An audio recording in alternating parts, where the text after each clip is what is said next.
आज supreme court सुनवाई करेगा 100 मीटर से ऊपर की पहाड़ियों को अरावली मानने के विवाद में। आज कोर्ट फिर बैठेगी और इस बार चीफ जस्टिस की बेंच इस केस को देख रही है।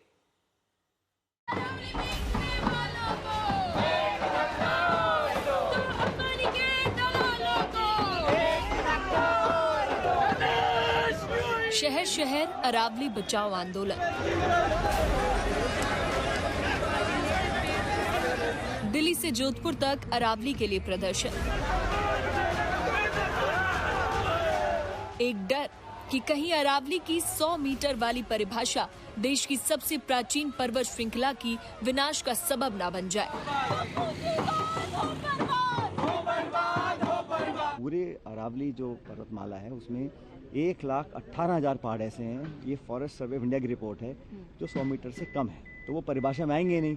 सिर्फ 1,048 ऐसे हैं जो 100 मीटर से ज़्यादा हैं, तो उन्हीं को डिफाइन किया जाएगा। तो जो बैन सरकार लगा रही है वो अरावली हिल्स पे लगा रही है। अगर आप परिभाषा बदल देंगे तो खनन माफिया जितना आज इलीगल माइनिंग कर रहा है उससे 10 गुना करेगा, और आने वाली पीढ़ियों के लिए ये पर्वत हमेशा के लिए नष्ट होगा।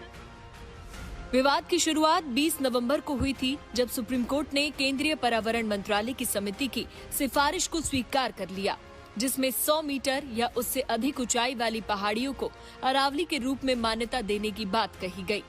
नए फैसले के बाद राजस्थान, हरियाणा और दिल्ली एनसीआर में विरोध प्रदर्शन हो रहे हैं।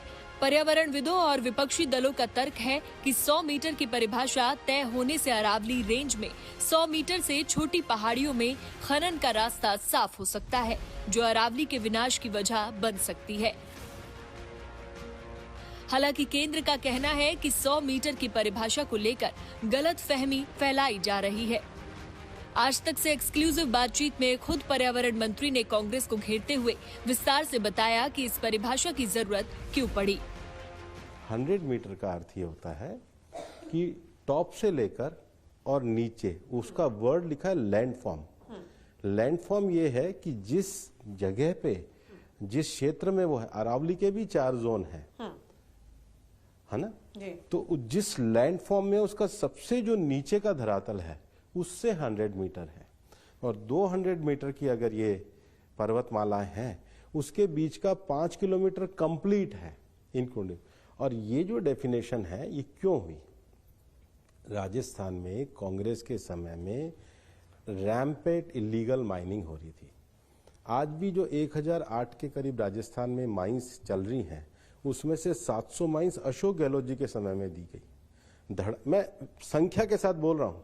जब धड़ाधड़ माइन दी जाने लगी तो सुप्रीम कोर्ट में माइनिंग पे स्टे आया। स्टे आने के बाद उन्होंने कहा आप इस प्रकार से अरावली के स्वरूप को नष्ट कर देंगे तो पर्वत और पर्वत श्रृंखला क्या होगी? इस पे सुप्रीम कोर्ट ने कमेटी बनाई। सरकार बार बार सफाई दे रही है, लेकिन विरोध प्रदर्शन थम नहीं रहा। ऐसे में अब सबकी निगाहें सुप्रीम कोर्ट पर है। मामले का खुद संज्ञान लेते हुए सर्वोच्च अदालत आज इस पर सुनवाई करने वाली है। मारिया शकील के साथ संजय शर्मा, दिल्ली आज तक।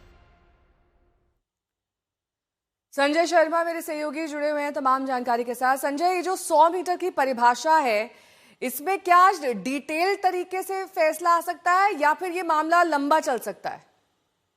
पहले तो डिटेल तरीके से मुझे लग रहा है कि इस पर सुनवाई होगी, और मुझे ऐसा लग रहा है, जो गट्स फीलिंग है वो ये कि ये मामला हो सकता है कि बड़ी बेंच के पास जाए, क्योंकि जिस मामले जिसको चुनौती दी गई या स्वतः संज्ञान लिया गया, तो वो 20 नवंबर का फैसला जो तत्कालीन चीफ जस्टिस बी.आर. गवई की अध्यक्षता वाली 3 जजों की पीठ ने लिया था, तो उसमें भी 3 जज थे, इसमें भी 3 जज हैं, तो इसमें मुझे लग रहा है कि हो सकता है कि बड़ी बेंच के पास ये मामला भेज दिया जाए और इस बीच कोर्ट कोई एक छोटी सी गाइडलाइन पास करे जिससे ये पता चले कि क्या इस पर स्टे लगाया जा रहा है या बीच का रास्ता क्या होगा, या फिर कोई विशेषज्ञ समिति तय कर सकते हैं जो इस मामले में फैसला करे।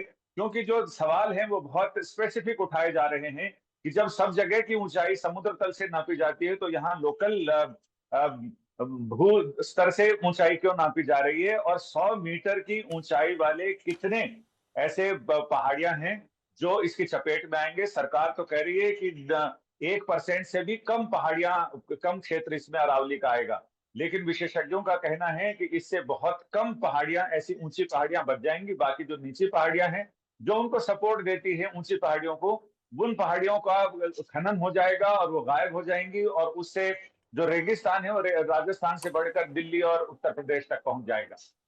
बहुत बहुत शुक्रिया इस तमाम जानकारी के लिए आपका।